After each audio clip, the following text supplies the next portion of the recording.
नमस्कार दोस्तों, हमारे YouTube चैनल मां शारदे एजुकेशन अकादमी पर आपका स्वागत है। आज हम फिजिक्स के 10वीं फिजिक्स के पहला और दूसरा चैप्टर के सभी ऑब्जेक्टिव क्वेश्चन को देखेंगे। चलिए बिना देर किए हुए क्वेश्चन स्टार्ट करते हैं। पहला क्वेश्चन आपके स्क्रीन पर है। प्रकाश की किरण गमन करती है, सीधी रेखा में आंसर होगा इसका। दूसरा क्वेश्चन है, प्रकाश का वेग न्यूनतम होता है किसमें? निर्वात में, जल में, वायु में, कांच में। चारों दिया गया है तो इसमें जो होगा वो होगा कांच में। अगला क्वेश्चन है, तीसरा क्वेश्चन है कि मोटर गाड़ी के चालक के सामने लगा रहता है। मोटर वाहन के चालक के सामने कौन सा दर्पण लगा रहता है? समतल दर्पण, उत्तल दर्पण, अवतल दर्पण और उत्तल लेंस। तो आंसर हमारा होगा उत्तल दर्पण। इसके बाद अगला क्वेश्चन है, मोटर कार के हेडलाइट में किसका प्रयोग किया जाता है?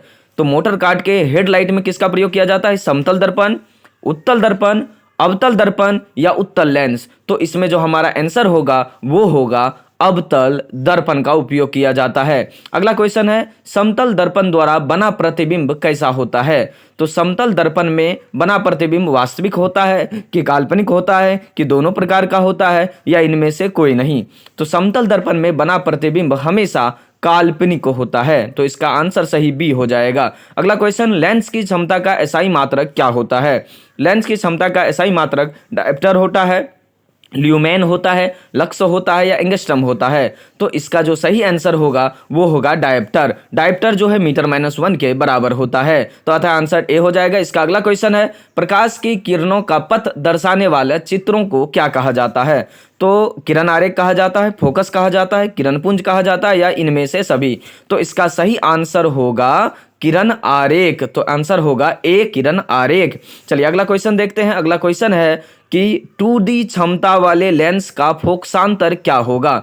तो 2D क्षमता वाले लेंस का फोकसांतर अगर हम निकालेंगे p बराबर 1/f से, तो हम निकाल लेंगे 20 सेंटीमीटर, 30 सेंटीमीटर, 40 सेंटीमीटर, 50 सेंटीमीटर। तो इसका आंसर होगा डी, 50 सेंटीमीटर। चलिए अगला क्वेश्चन है, किसी उत्तल लेंस का फोकसांतर 50 सेंटीमीटर है तो उसकी क्षमता क्या होगी? अभी तुरंत हम पढ़े, उत्तल लेंस है तो उत्तल लेंस का फोकस हमेशा प्लस में होता है, अतः उत्तल लेंस की क्षमता भी प्लस 2d होगी। चलिए अगला क्वेश्चन देखते हैं। अगला क्वेश्चन कह रहा है कि प्रकाश के किरणों के समूह को क्या कहते हैं? प्रकाश स्रोत, किरण पुंज, प्रदीप्त या परिकिरणन। तो प्रकाश के किरणों के समूह को किरण पुंज कहते हैं, तो हमारा आंसर हो जाएगा बी। चलिए अगला क्वेश्चन देखते हैं। अगला क्वेश्चन कह रहा है कि उत्तल लेंस की क्षमता क्या होती है? तो उत्तल लेंस की क्षमता क्या ऋणात्मक होती है, धनात्मक होती है या दोनों होती है या इनमें से कोई नहीं? तो उत्तल लेंस की क्षमता जो है हमेशा धनात्मक होती है, क्योंकि फोकस दूरी और क्षमता दोनों धनात्मक होती है। चलिए अगला क्वेश्चन है, अवतल लेंस की क्षमता क्या होती है? तो अवतल लेंस की क्षमता और फोकस दूरी दोनों हमेशा जो है वो ऋणात्मक होती है। इस तरह से अगला क्वेश्चन देखते हैं। अवतल लेंस की फोकस दूरी और क्षमता दोनों हमेशा ऋणात्मक होती है। अगला क्वेश्चन है, उत्तल लेंस को क्या कहते हैं? तो उत्तल लेंस को अभिसारी लेंस कहते हैं, द्वि उत्तल लेंस कहते हैं, अपसारी लेंस कहते हैं या इनमें से कोई नहीं? तो उत्तल लेंस को हम अभिसारी लेंस कहते हैं। चलिए अगला क्वेश्चन है, अवतल लेंस को क्या कहते हैं? अभिसारी लेंस, द्वि अवतल लेंस या अपसारी लेंस या इनमें से कोई नहीं? तो अवतल लेंस को हम कहते हैं कि अवतल लेंस अपसारी लेंस है। क्यों? क्योंकि ये प्रकाशिक किरणों को अपसरित करती है। चलिए अगला क्वेश्चन है। अगला क्वेश्चन देखते हैं। कह रहा है कि निम्न में कौन सा पदार्थ लेंस बनाने के लिए प्रयुक्त नहीं किया जाता है? नहीं किया जाता है यानी जल, कांच, प्लास्टिक और मिट्टी। तो इसमें जो आंसर होगा हमारा वो होगा डी। लेंस का प्रयोग जो है बनाने में मिट्टी का प्रयोग नहीं किया जाता है लेंस बनाने में। चलिए अगला क्वेश्चन है, किस दर्पण से हमेशा वस्तु से छोटा प्रतिबिंब प्राप्त होता है? चूंकि दर्पण पूछा है तो समतल दर्पण, उत्तल दर्पण, अवतल दर्पण या इनमें से कोई नहीं। वस्तु से छोटा हमेशा उत्तल दर्पण में प्राप्त होता है। अगला क्वेश्चन है, कह रहा है कि किस दर्पण से वस्तु का बड़ा प्रतिबिंब बनता है? समतल दर्पण, अवतल दर्पण, उत्तल दर्पण, इनमें से कोई नहीं। तो इसमें जो आंसर होगा वो हमारा होगा अवतल दर्पण से बड़ा प्रतिबिंब बनता है। अगला क्वेश्चन है, प्रकाश के परावर्तन के कितने नियम है? 1 नियम, 2 नियम, 3 नियम या 4 नियम? तो इसमें सब कोई जानते हैं प्रकाश के परावर्तन और अपवर्तन दोनों के 2-2 नियम है। तो अगला क्वेश्चन देखते हैं क्या आता है। अगला क्वेश्चन कह रहा है हमारा कि जब प्रकाश की किरण हवा से कांच में प्रवेश करती है तो क्या घटना घटती है या किधर मुड़ जाती है। जब हवा से कांच यानी विरल माध्यम से सघन माध्यम में प्रवेश करती है तो यह अभिलंब के निकट मुड़ जाती है। विरल से सघन माध्यम में प्रवेश करने पर यह अभिलंब के निकट मुड़ जाती है। अगला क्वेश्चन है फोटोग्राफी कैमरा का अभिदृश्यक कैसा होता है। तो फोटोग्राफी कैमरा का अभिदृश्यक हमेशा उत्तल लेंस की तरह होता है। तो इस तरह का क्वेश्चन जब भी आए तो आप आसानी से कर सकते हैं। ये सभी बोर्ड में पूछने वाले क्वेश्चंस हैं। अगला क्वेश्चन देखते हैं। कह रहा है कि साइड मिरर के रूप में किसका प्रयुक्त किया जाता है। साइड मिरर के रूप में अवतल दर्पण, उत्तल लेंस या प्रिज्म का प्रयोग किया जाता है। तो सही आंसर हमारा होगा इसमें साइड मिरर के रूप में उत्तल दर्पण का प्रयोग किया जाता है। चलिए अगला क्वेश्चन देखते हैं। कह रहा है कि एक अवतल दर्पण की फोकस दूरी 10 सेंटीमीटर है तो उसकी वक्रता त्रिज्या क्या होगी। हम जानते हैं R बराबर, सूत्र हमारा होता है R बराबर 2F यानी 2 गुना फोकस दूरी। तो इस तरह से हमारा 20 सेंटीमीटर हो जाएगा आंसर। चलिए अगला क्वेश्चन देखते हैं। कह रहा है निर्गत किरण एवं अभिलंब के बीच के कोण को क्या कहते हैं। तो निर्गत किरण और अभिलंब के बीच के कोण को आपतन कोण कहते हैं, परावर्तन कोण कहते हैं, निर्गत कोण कहते हैं या इनमें से कोई नहीं। तो इसमें सही आंसर होगा हमारा C, निर्गत कौन।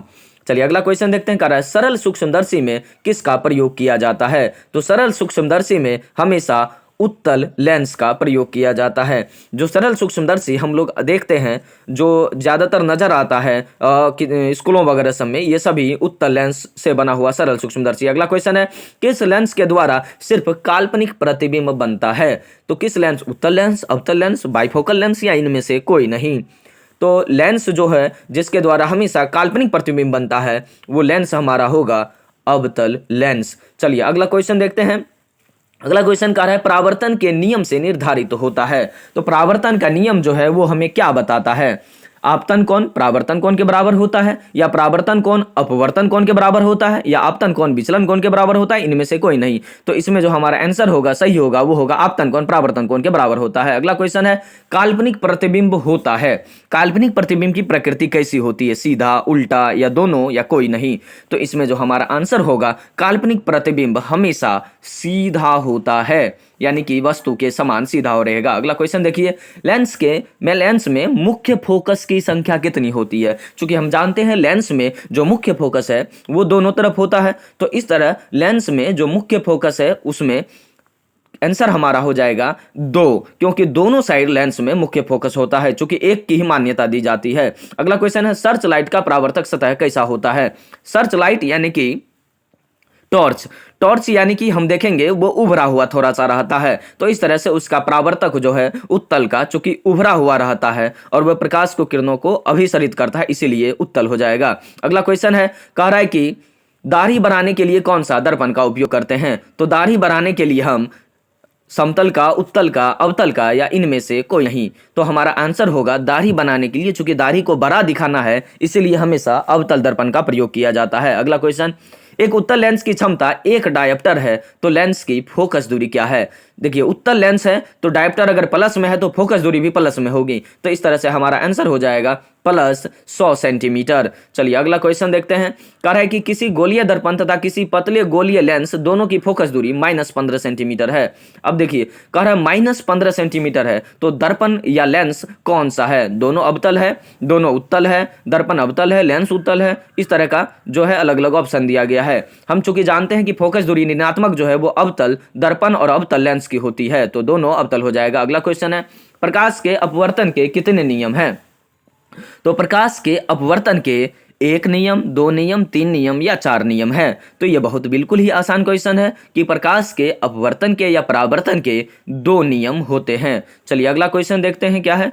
अगला क्वेश्चन कह रहा है कि किसी माध्यम में अपवर्तनांक का मान क्या होता है। साइन आई बटे साइन आर या साइन आर बटे साइन आई या साइन आई गुना साइन आर या sine I plus sine R. तो इसमें जो सही आंसर होगा वो हमारा होगा ए, म्यू बराबर साइन आई बटे साइन आर। इसे स्नेल का नियम कहा जाता है। अगला क्वेश्चन है एक उत्तल लेंस होता है। क्या उत्तल लेंस क्या क्या होता है, सभी जगह समान मोटाई का होता है, बीच की अपेक्षा किनारों में मोटा होता है, या किनारों की अपेक्षा बीच में मोटा होता है। हम जानते हैं कि उत्तल लेंस को ही मोटा लेंस कहा जाता है, जो किनारों की अपेक्षा बीच में मोटा होता है। अतः आंसर हो जाएगा सी हमारा सही। अगला क्वेश्चन देखते हैं, कह रहा है कि अवतल लेंस का आवर्धन m जो है वो कैसा होता है। तो आवर्धन m का मान वो v बाई यू के रूप में होता है। तो हमारा जो आंसर होगा इसमें डी हो जाएगा, v बाई यू। चाहे आवर्धन रहे वो प्लस और माइनस का चिन्ह जरूर रहेगा उसमें दिया हुआ। अगला क्वेश्चन है, गोलीय दर्पण में फोकसांतर एवं वक्रता त्रिज्या के बीच क्या संबंध है।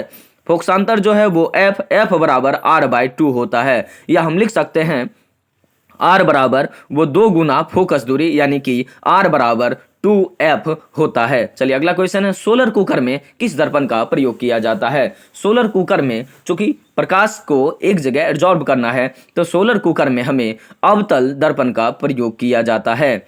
सोलर कुकर में हमेशा अवतल दर्पण का प्रयोग किया जाता है। अगला क्वेश्चन है, उत्तल लेंस में बना प्रतिबिंब कैसा होता है। बराबर और सीधा, वास्तविक और उल्टा, वास्तविक और सीधा, इनमें से कोई नहीं। तो उत्तल लेंस में बना प्रतिबिंब हमेशा वास्तविक होता है और उल्टा होता है, क्योंकि एक जगह को छोड़कर। अगला क्वेश्चन है, उत्तल लेंस में बना प्रतिबिंब कैसा होता है। एक जगह उत्तल लेंस में जब लेंस के समीप रहता है तब काल्पनिक प्रतिबिंब बनता है, वरना उत्तल लेंस में बना प्रतिबिंब हमेशा वास्तविक और उल्टा होता है। चलिए अगला क्वेश्चन देखते हैं।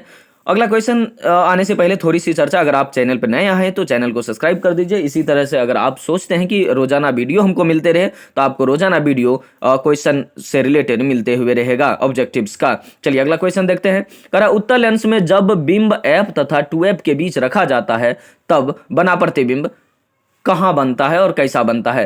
कह रहा है f और 2f, यानी f फोकस दूरी और वक्रता केंद्र के बीच अगर कोई वस्तु रखा जाता है तो वक्रता केंद्र और फोकस दूरी के बीच हमारा हो जाएगा वस्तु से बड़ा और वास्तविक प्रतिबिंब बनता है। चलिए अगला क्वेश्चन देखते हैं। कह रहा है, दो वक्रीय पृष्ठों से घिरे ठोस माध्यम को क्या कहते हैं। तो इसे लेंस कहा जाता है। दो वक्रीय पृष्ठों से घिरे ठोस माध्यम को लेंस कहा जाता है। हालांकि इसके अलावे दर्पण, त्रिज्या, गोलीय लेंस, समतल दर्पण, कई ऑप्शन है, लेकिन हमारा आंसर होगा लेंस, यानी कि गोलीय लेंस कहा जाता है। अगला क्वेश्चन है, वह गोलीय दर्पण जो बाहर की तरफ वक्रित करता है। अब जो बाहर की तरफ वक्रित कौन करता है। अब देखिए, अवतल दर्पण, उत्तल दर्पण या और कोई। तो सही आंसर जो हमारा होगा वो होगा उत्तल दर्पण, क्योंकि इसका बाहरी सतह जो है वो परावर्तक सतह होता है। अगला क्वेश्चन है, गोलीय दर्पण के परावर्तक पृष्ठ के केंद्र को दर्पण का क्या कहा जाता है। उसे दर्पण का मध्य बिंदु कहा जाता है, या ध्रुव कहा जाता है, या गोलार्ध कहा जाता है, या अक्ष कहा जाता है। तो गोलीय दर्पण के परावर्तक पृष्ठ के केंद्र को दर्पण का ध्रुव कहा जाता है। चलिए अगला क्वेश्चन देखते हैं। अगला क्वेश्चन है, किसी लेंस द्वारा उत्पन्न आवर्धन का एसआई मात्रक क्या होता है। तो आवर्धन का एसआई मात्रक क्या होता है। मीटर, सेंटीमीटर, मिलीमीटर, या कोई मात्रक ही नहीं होता है, यानी कि मात्रक विहीन। तो इसका आंसर, सही आंसर होगा मात्रक विहीन, डी। अगला क्वेश्चन है, लेंस के केंद्रीय बिंदु को क्या कहते हैं। तो वक्रता केंद्र, प्रकाशिक केंद्र, द्वारक केंद्र, या अक्ष केंद्र। तो लेंस का जो केंद्रीय बिंदु है, यानी कि लेंस का जो मध्य बिंदु है, वो कहलाता है प्रकाशिक केंद्र। तो इसका सही आंसर हो जाएगा बी, प्रकाशिक केंद्र। अगला क्वेश्चन देखते हैं। अगला क्वेश्चन देखते हैं। अगला क्वेश्चन कह रहा है, किसी शब्दकोश में पाए गए छोटे अक्षरों को पढ़ते समय आप निम्न में से कौन सा लेंस पसंद करेंगे। लेंस अगर है, चूंकि शब्दकोश पढ़ना है, तो हम पसंद करेंगे क्या, यानी कि जो हमें उपयुक्त होगी। तो जो हमें उपयुक्त लेंस होगी वो होगी 50 सेंटीमीटर फोकस दूरी वाली उत्तल लेंस। क्यों? क्योंकि उत्तल लेंस हमें अगर नजदीक वाला है तो वो बड़ा प्रतिबिंब बना के देगा। चलिए अगला क्वेश्चन है, इनमें से कौन दर्पण सूत्र है। हम सभी जानते हैं दर्पण सूत्र जो है 1/f बराबर 1/v जोड़ 1/u होता है। तो हमारा इसमें जो आंसर है वो शुरुआत में ही आंसर है ए, 1/v प्लस 1/u बराबर 1/f। तो इसका सही आंसर हो जाएगा ए, दर्पण सूत्र। अगला क्वेश्चन है, गोलीय दर्पण का वक्रता केंद्र जो है वो किस अक्ष को निरूपित करता है। अब है वक्रता केंद्र जो है वो उसके लिए हम सी का यूज करते हैं। तो वक्रता केंद्र को सी से सूचित किया जाता है।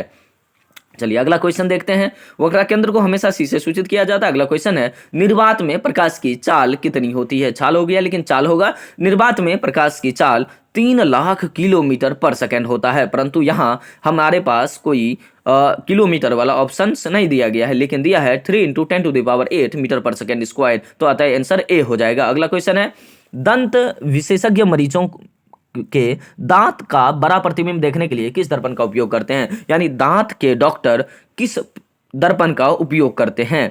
तो अवतल दर्पण, समतल दर्पण, उत्तल दर्पण और सभी। तो हमारा सही आंसर हो जाएगा अवतल दर्पण। अगला क्वेश्चन है, कह रहा है कि पतले लेंस की आवर्धन क्षमता क्या होती है। तो पतला लेंस यानी कि अवतल लेंस, तो अवतल लेंस की आवर्धन क्षमता हमेशा कम होती है। इसके बाद अगर हमसे पूछा जाए मोटा लेंस यानी कि उत्तल लेंस की, चलिए क्वेश्चन आ गया, कह रहा है मोटे लेंस की आवर्धन क्षमता क्या होती है।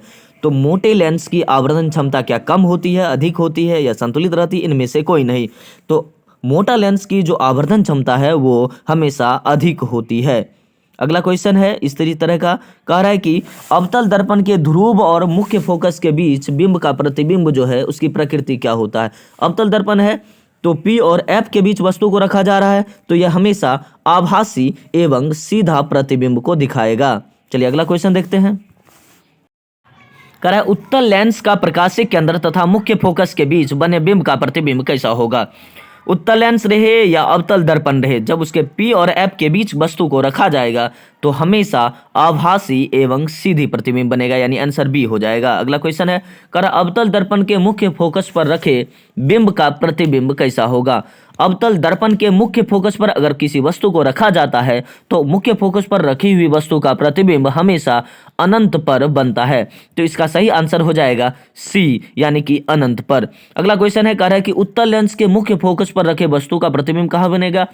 अवतल दर्पण यानी कि उत्तल लेंस, चूंकि मुख्य फोकस पर प्रतिबिंब को रखा गया है, वस्तु को रखा गया है, तो प्रतिबिंब हमेशा अवतल दर्पण की तरह ही उत्तल लेंस में भी अनंत पर बनेगा। आंसर हो जाएगा सी। अगला क्वेश्चन है, कह रहा है अवतल लेंस के मुख्य फोकस पर रखे बिंब का प्रतिबिंब की प्रकृति कैसी होगी और वो कहाँ बनेगा।